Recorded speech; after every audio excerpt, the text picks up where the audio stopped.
বাবা, তুমি কি পাগল হয়ে গেছো? এই ঝড় বৃষ্টির রাতে বৃদ্ধাশ্রম থেকে চলে আসার মানে কি? আজকে সকালেই তো মাত্র তোমাকে সেখানে রেখে এলাম। আর এসেছো ভালো কথা, বাসায় না আসে এই বাগানে দাঁড়িয়ে আছো কেন?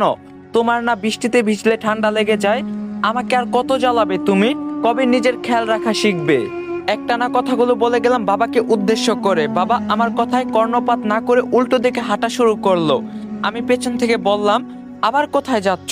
এখন আপাতত বাসায় আসো, কাল সকালে আমি অফিস যাওয়ার পথে তোমাকে আশ্রমে নামিয়ে দিব। বাবা থামলো না, যেতে যেতে শুধু বলল, আমি ফিরে আসব, আমার আরো অনেক কাজ বাকি আছে। তখন আমি বললাম, ধুর, তোমার যা করার করো, আমি বাসায় চলে গেলাম। এই বলে আমি বাসার দিকে হাঁটা দিলাম বাগান থেকে। আমি ফজল রাব্বি আর আমার স্ত্রী শায়লা দুজনেই চাকরিজীবী হয়, বাবার খেয়াল রাখার মতো কেউই নেই। বাড়িতে মা মারা গেছে কয়েক বছর আগে, তাই শায়লার কথা মতো শহরের সবচেয়ে ভালো বৃদ্ধাশ্রম রেখে আসলাম বাবাকে। বাবা অবশ্য রাজি ছিল না, এক প্রকার ধমক দিয়ে রেখে আসলাম আজকে সকালবেলা। কিন্তু রাত হতে না হতেই উনি বাসায় চলে এসেছে, তাও আবার এমন ঝড় তুফানের ভিতর। তাই রাগ করে আর তাকে ফেরালাম না, যেদিকে যাওয়ার যাক, একটু পরে যাওয়ার জায়গা না পেয়ে বাসায় ফিরেই আসবে। রুমে ঢুকে দেখলাম শায়লা নাক ডেকে ঘুমাচ্ছে। আমি তাওয়ালা নিয়ে মাথা মুছতে মুছতে ফোনটা হাতে নিয়ে দেখলাম বৃদ্ধাশ্রম থেকে 5টা মিস কল। মনে হয় বাবাকে সেখানে না পেয়ে কল দিয়েছিল। আমি সাথে সাথে কল ব্যাক করলাম।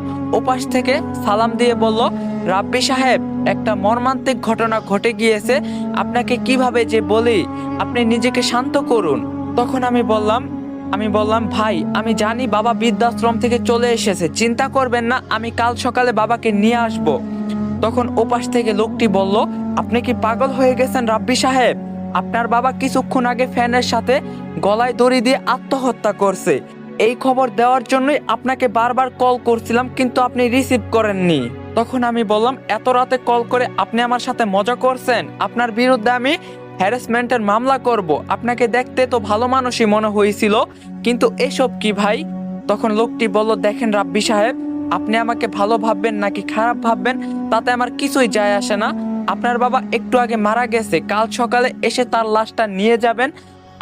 আমরা কোনো পুলিশের ঝামেলা চাই না এখানে। তখন আমি বললাম, ভাই, এটা কিভাবে হতে পারে? আপনিই বলেন, একটু আগেও আমি বাবার সাথে কথা বলছি, সে আমার সামনেই দাঁড়িয়েছিল, ওটা আমার মনের ভুল হতে পারে না।